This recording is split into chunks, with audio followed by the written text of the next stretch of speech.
आज हम कक्षा 9 के मैथ पे ध्यान देते हैं। थोड़ा सा देखते हैं कोण और रेखाएं क्या होती हैं। सबसे पहले कोण और रेखाओं के बारे में जान लेते हैं। तो कोण और रेखाओं को जानने के पहले सबसे पहले हम देखते हैं बिंदु किसे कहते हैं। बच्चा बिंदु बता किसे कहते हैं। बिंदु, बिंदु की परिभाषा क्या होती है? ये होता है ना बिंदु। भाई अपने पेन से रख दिए हम मार्कर से तो इतना बड़ा हो गया, पेन से रखते तो और छोटा होता ना। तो बिंदु किसे कहते हैं? जिसमें ना कोई भार होता है और ना कोई त्रिज्या, उसको क्या कहते हैं? बिंदु कहते हैं ना भाई। बिंदु किसे कहते हैं? जिसमें ना कोई भार है ना कोई त्रिज्या है। भाई पेन से रख दोगे तो और छोटा सा हो जाएगा, और मार्करवा और मोटा रख देंगे तो क्या हो जाएगा? और मोटा हो जाएगा। तो बिंदु किसे कहते हैं? जिसमें ना कोई भार होता है और ना कोई त्रिज्या, ना कोई भार ना कोई त्रिज्या, तो क्या कहलाता है भैया? बिंदु कहलाता है। तो जिसका ना कोई भार होता है ना कोई त्रिज्या, क्या कहलाता है? बिंदु कहलाता है। अब हम देखते हैं बिंदु के बाद तल। तल किसे कहते हैं? तल, तल किसे कहते हैं? है ना। तो जिस पर हम कोई कार्य करते हैं वो क्या कहलाता है? तल। जैसे धरातल है ना, पृथ्वी पर हम लोग अपना कार्य करते हैं ना, तो क्या कहलाता है? धरातल। तो कागज पे हम लोग लिखते हैं तो वो क्या हो गया? कागज तल, है ना। जिस पर हम कोई कार्य करते हैं, जिस पर कार्य करते हैं वो क्या कहलाता है? तल। जिस पर कार्य करते हैं, कार्य करते हैं क्या कहलाता है? तल कहलाता है। तो हम क्या बताए थे कि क्या पढ़ेंगे? कोण और रेखाएं, रेखाओं के बारे में। कोण और रेखाएं इसके बारे में पढ़ना है। कौन सा? तो पहले सोचे बिंदु से ही स्टार्ट कर देते हैं। तो बिंदु किसे कहते हैं? ना कोई जिसका भार होता है ना कोई त्रिज्या, का कहलाता है बिंदु। तल किसे कहते हैं? जिस पर हम कोई कार्य करते हैं उसको क्या कहते हैं? तल कहते हैं। जैसे धरातल है ना, कागज तल, ये भी क्या है? तल है। ये बोर्ड क्या है? तल है ना, ये तल ही तो है। फिर हम देख लेते हैं कोण किसे कहते हैं। कोण,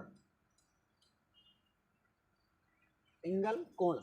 कोण किसे कहते हैं? दो रेखाओं के बीच जो झुकाव होता है उसे क्या कहते हैं? कोण कहते हैं। ये दो रेखाएं हो गई, इनके बीच जो झुकाव होगा वो क्या कहलाते हैं भैया? वो कोण कहलाता है। ये क्या कहलाएगा? कोण। दो रेखाओं के बीच जो झुकाव होता है उसको क्या कहते हैं? कोण। और कोण का संकेत भी यही होता है। कोण को अगर कोई चीज़ ऐसे लिखी है, ये क्या हो गया? कोण। ये कोण का संकेत है, जैसे कोण ए। तो इसको हम क्या पढ़ सकते हैं? कोण ए ओ बी, कोण ए ओ बी या बराबर कोण बी ओ ए। इधर से पढ़ो या इधर से पढ़ो, है ना। इधर से पढ़ो या इधर से पढ़ो, बात वही है ना। ए ओ बी बराबर बी ओ ए, तो वही चीज़ है। तो बच्चे का होता है, बच्चों को लगता है ये क्या हो गया। तो चाहे ए ओ बी पढ़ो चाहे बी ओ ए, जो बीच में रहेगा बात उसी की होगी। और कोण का संकेत ये होता है। तो भाई हमने कहा बताया कि दो रेखाओं के बीच जो झुकाव होता है उसको क्या कहते हैं? कोण कहते हैं, है ना। तो कोण कहते हैं तो हम पहले रेखा के बारे में देख लेते हैं। भाई रेखा किसे कहते हैं? फिर जब कोण, दो रेखाओं के बीच जो झुकाव होता है उसको कोण कहते हैं, तो रेखा देख लेते हैं। रेखा किसे कहते हैं? रेखा। तो रेखा, रेखा किसे कहते हैं? है ना। रेखा किसे कहते हैं? अनंत लंबाई की माप को क्या कहा जाता है? रेखा। अनंत लंबाई की माप को देखो, ये अनंत लंबाई है, दोनों तरफ तीर लगा है ना, तो ये अनंत लंबाई की माप को रेखा कहते हैं। अनंत लंबाई की माप को रेखा कहते हैं।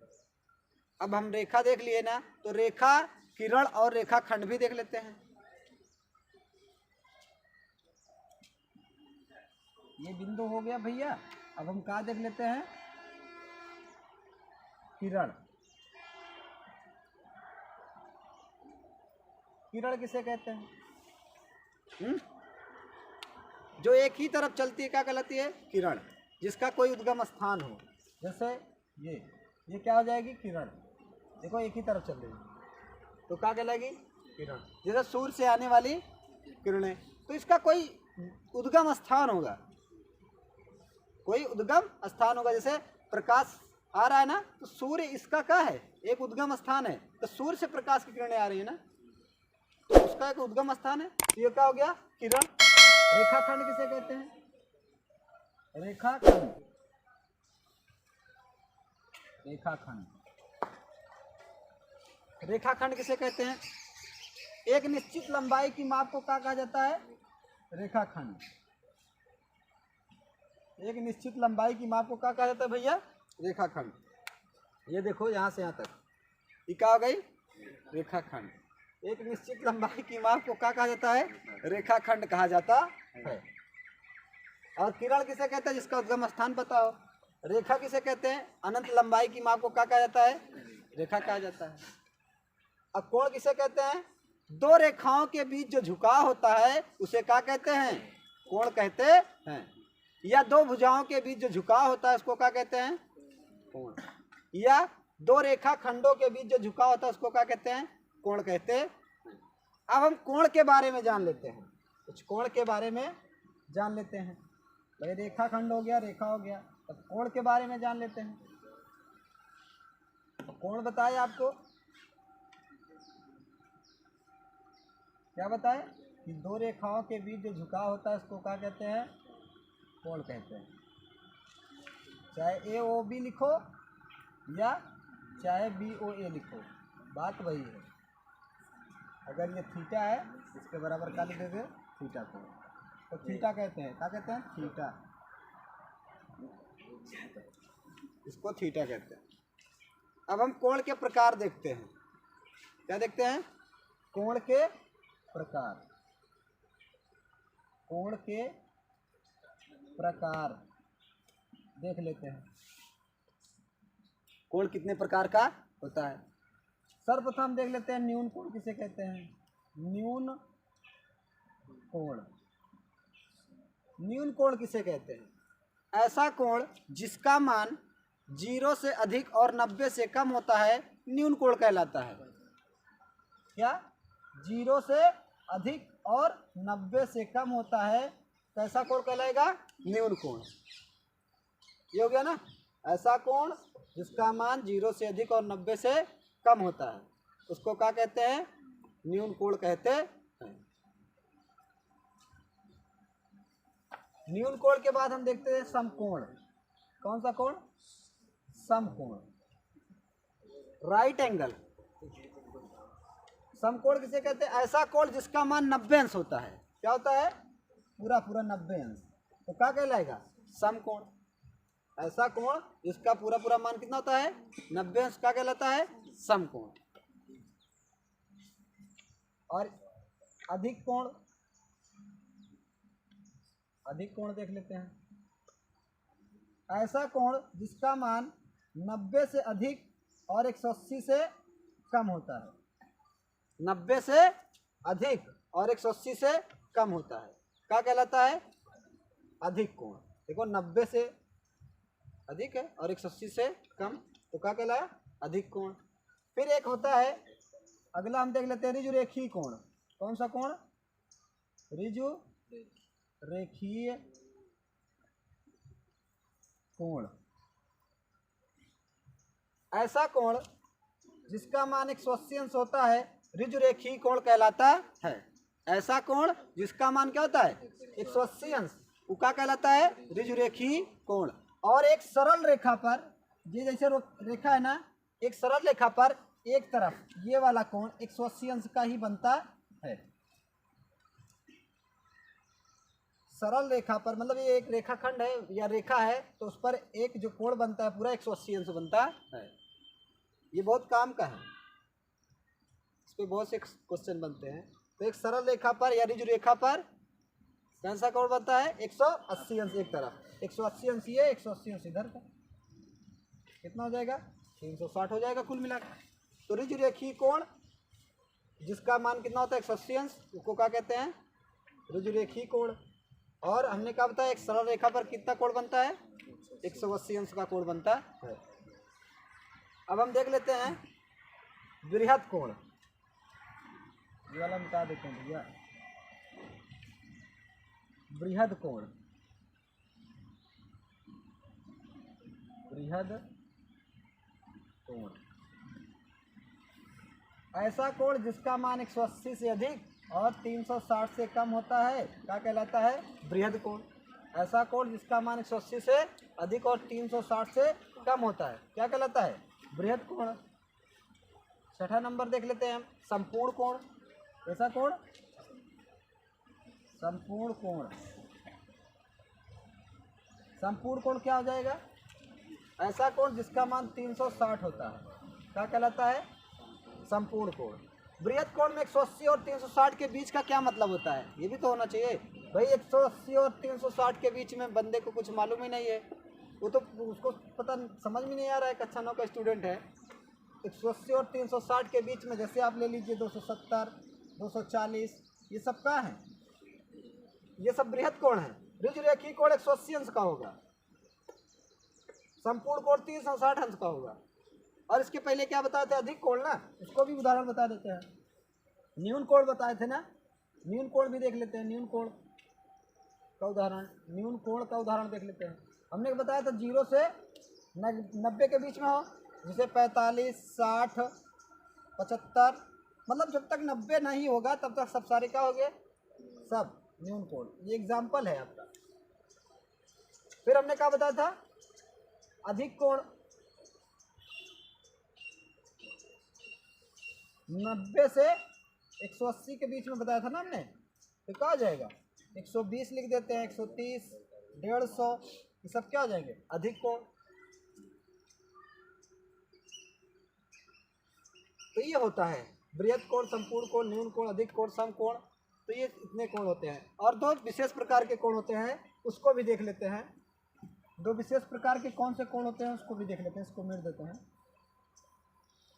दो विशेष प्रकार के कोण होते हैं, एक होता है पूरक कोण, एक होता है पूरक कोण और एक होता है संपूरक कोण। संपूरक कोण, पूरक कोण और संपूरक कोण। तो पूरक कोण किसे कहते हैं ऐसे दो कोण जिनका योग 90 अंश होता है क्या कहलाता है पूरक कोण। ऐसे दो कोण जिनका योग 90 अंश होता है वो क्या कहलाता है पूरक कोण। जैसे एक हो गया 40 अंश, कितना हो गया 40 अंश, तो दूसरा कितना हो जाएगा 50 अंश। दोनों जोड़ेंगे हम कितना हो जाएगा टोटली 90 हो जाएगा कि नहीं होगा, होगा ना। तो अगर दे दिया कह दिया कि एक कोण 40 अंश का है तो इसका दूसरा पूरक कोण बताइए, तो कितने का होगा 50 अंश। यह दे दिया आपको एक पूरक कोण 60 अंश का है तो इसका दूसरा पूरक कोण बताइए, तो कितना हो जाएगा 30 अंश। कह लिए कि दोनों को जोड़ेंगे तो कितना आना चाहिए 90 अंश। तो यही पूरक कोण होता है। तो जिन दो कोणों का योग 190 अंश होता है उसको क्या कहते हैं पूरक कोण। और ऐसी सेम टू सेम इसमें होता है दो कोणों का योग।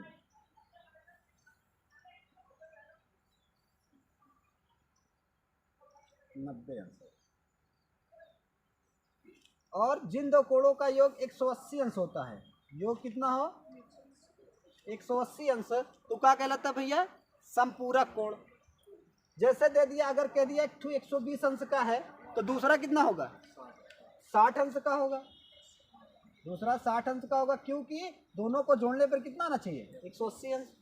अगर एक दे दिया 140 अंश तो दूसरा कितना हो जाएगा 40 अंश हो जाएगा, क्योंकि इन दोनों का योग कितना होना चाहिए 180 अंश, है ना।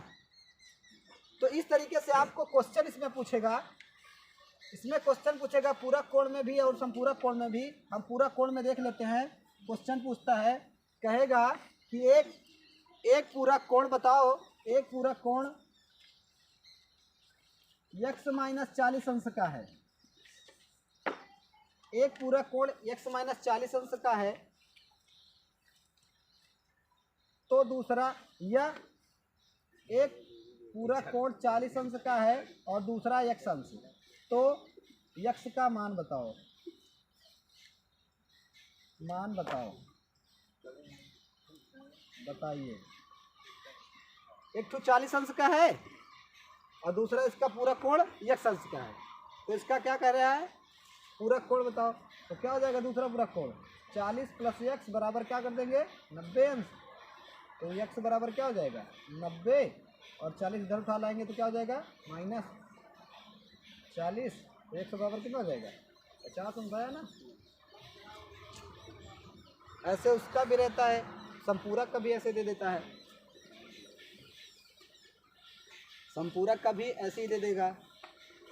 इसमें और क्वेश्चन बनते हैं, जैसे दे दिया x प्लस 20 अंश और x प्लस 30 अंश, तो कह रहा है कि x का मान बताइए, ये क्वेश्चन फर्स्ट, ये सेकेंड, x का मान बताइए, x का मान बताइए। तो x का मान कैसे हो जाएगा भैया, x प्लस 20 और प्लस x प्लस 30, तो कुल मिला के 90 अंश करना है हमको, तो कितना हो जाएगा x 2x और ये हो जाएगा 50x बराबर कितना हो जाएगा 90, तो ये हो जाएगा 2x, इसमें घटा देंगे तो कितना हो जाएगा 40 अंश। ऐसे 90 माइनस 50 और ये 2x बराबर कितना हो जाएगा 2x बराबर हो जाएगा 40, 2 दूना 4, x बराबर कितना हो जाएगा 20 अंश, तो x बराबर 20 अंश आ गया, है ना। ऐसे संपूरक में भी क्वेश्चन बनते हैं, ऐसे ही क्या किसमें बनते हैं, संपूरक में भी ऐसे ही बनता है। अब हम ये देख लिए कोण ना, अब हम देखते हैं रेखा के बारे में, कोण कितने प्रकार का होता है, पूरक, संपूरक, ये सब बता दिए हम आपको। अब हम देख लेते हैं रेखा के बारे में। रेखाएं भी भाई बड़ी काम की होती है ना। इसी रेखाओं के चक्कर में तो लोग समझ में नहीं आता, उनको कहते हैं कि मैथ हमको नहीं समझ में आ रही है सर। तो हम देख लेते हैं रेखाओं के भी बारे में, तो कोण के बारे में थोड़ा बहुत जानकारी लिए। अब किसके बारे में, रेखाओं के बारे में देख लेते हैं। रेखा, हमने अभी सबसे पहले आपको ये बताया कि कोनो अगर ऋजुरेखी है, मतलब एक लाइनर है, तो इस पर एक तरफ का कितना कोण बनता है 180 अंश। अब दे देगा, कहेगा इसका मान कितना होता है 180 अंश, कहेगा कि बताओ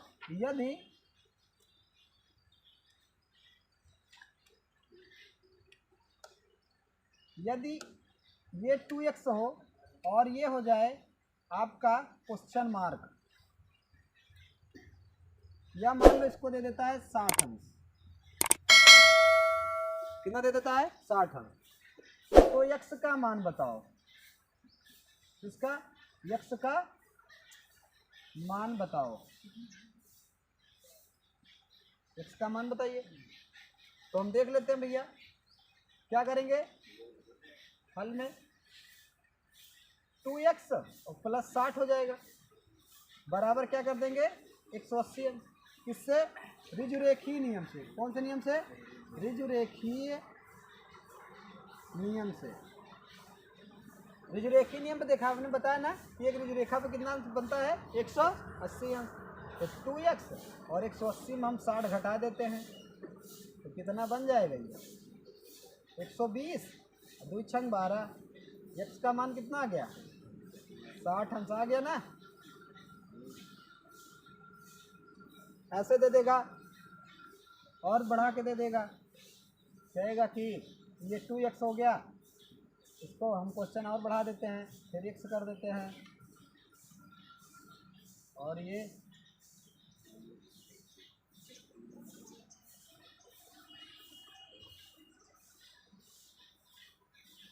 इसको कर देते हैं 5x, ये y हो गया और ये हो गया z। तो कहेगा, अब क्वेश्चन पूछेगा आपसे कोण ए ओ वाई बराबर क्वेश्चन मार्क, कोण वाई ओ जेड बराबर क्वेश्चन मार्क, कोण जेड ओ बी बराबर क्वेश्चन मार्क। तो हल देखते हैं इसका। हमने बताया है कि भैया कुल मिला के ये कितने का बराबर होता है, 180 का। तो कहने का ही मतलब हो जाएगा कोण ए ओ वाई प्लस कोण वाई ओ बी ए ओ वाई प्लस कोण वाई ओ जेड प्लस कोण जेड ओ बी बराबर 180 अंश। क्या लिए ये पूरी एक सरल रेखा हो जाएगी ना, पूरा एक सरल रेखा हो जाएगी। तो ये क्या हो जाएगा, ऋजुरेखीय नियम से। कौन से नियम से? ऋजुरेखीय नियम से। ऋजुरेखीय नियम से जब ये हो जाएगा तो ए ओ वाई का मान कितना है, ए ओ वाई। तो ए ओ वाई का मान यहाँ 2x है, तो 2x लिख देते हैं। ए ओ वाई बराबर 2x दिया है, और वाई ओ जेड बराबर दिया है कितना, 3x, और दिया है जेड ओ बी बराबर 5x। तो हम जोड़ देते हैं, इसका मान हो जाएगा 3x, इसका मान हो जाएगा 5x बराबर 180। तो ये कितना हो जाएगा, 5x है, 5 3 8 8 2 10x बराबर 100। तो ये x बराबर हो जाएगा 180 बटे 10, 0 0 कट गया, x बराबर कितना आ गया, 18 अंश। जब 18 अंश आ गया तो कोण ए ओ वाई बराबर कितना है, 2x। 2 गुणे 18 कितना हो जाएगा, 36 अंश। मतलब कोण ए ओ वाई बराबर कितना आ गया, 36 अंश। अगला निकाल लेते हैं, कोण वाई ओ जेड बराबर कितना है, 3x। तो कोण वाई ओ जेड बराबर हो जाएगा आपका 3 गुणे 18 कितना हो जाएगा, 54 अंश वाई ओ जेड। फिर कोण जेड ओ बी बराबर कितना है, 5x। जेड ओ बी बराबर 5 गुणे 18 5 90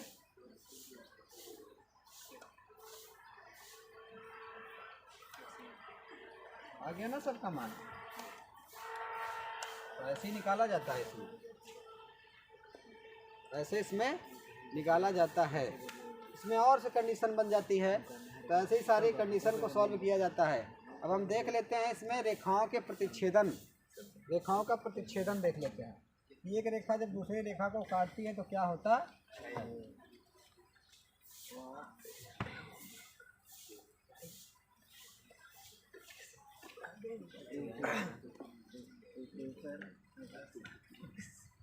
रेखाओं का प्रतिच्छेदन,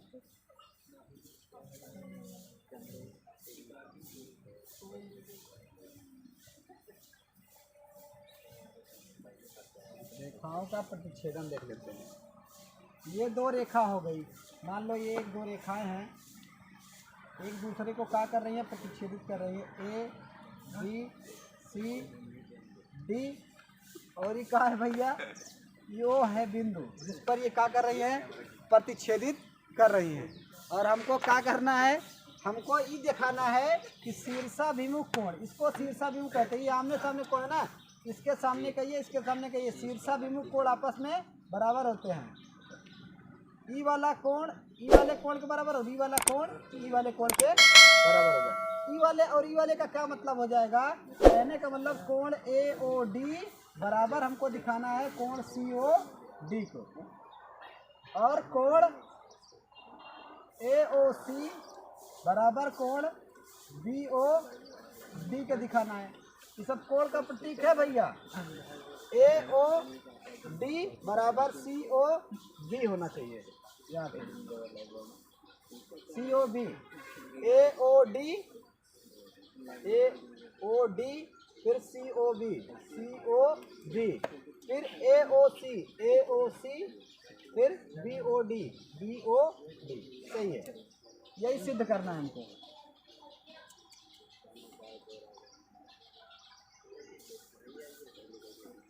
कि शीर्षाभिमुख कोण क्या होते हैं, आपस में बराबर होते हैं। तो देख लेते हैं शीर्षाभिमुख कोण आपस में बराबर होते हैं, प्रमाण है ना। तो हम देख लेते हैं हमको सिद्ध क्या करना है। पहला वाला ये देख लेते हैं, ये पहला है, ये दूसरा है, सिद्ध करके देख लेते हैं।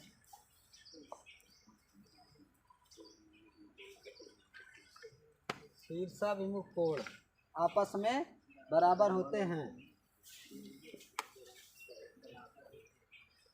AB और CD क्या है, प्रतिच्छेदी रेखा है, प्रतिच्छेदी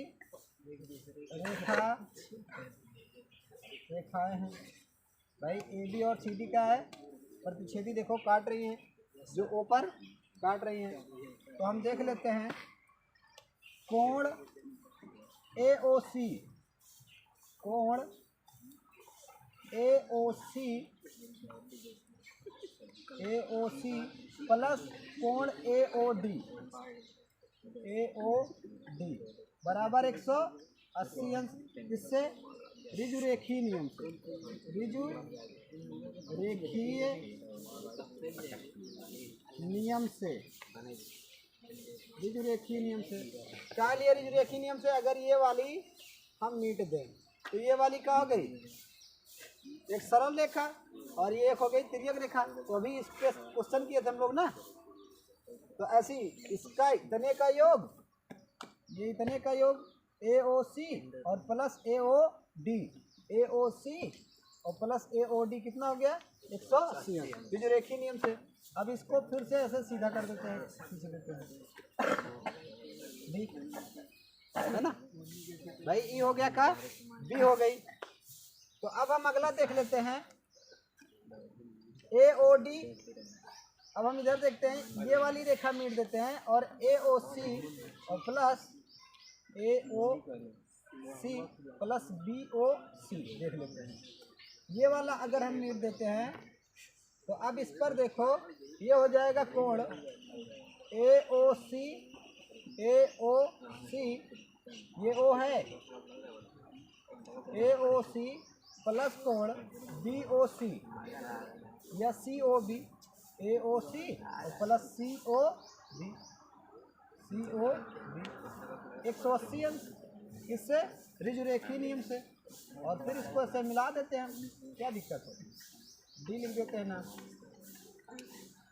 अब देखो इसका दोनों का दायां पक्ष बराबर है, जब इन दोनों का दायां पक्ष बराबर है तो इसका बायां पक्ष भी आपस में क्या होगा, बराबर होगा। AOC प्लस AOD बराबर AOC प्लस COB। अब देखो ये सेम टू सेम है, ये वाला कट जाएगा और क्या हो जाएगा, घट जाएगा, मतलब AOD बराबर कोण COB। प्रूव्ड हो गया ना, प्रूव्ड हो गया कि कोण AOD बराबर COB, ये वाला कोण वाले कोण के बराबर होता है। अब हम अगले वीडियो में देखेंगे कि ई वाला कोण ई वाले कोण के बराबर होता है। कहने का मतलब AOC बराबर कहा जाएगा BOD। तो ये कक्षा 9 का कोण एवं रेखाएं थी।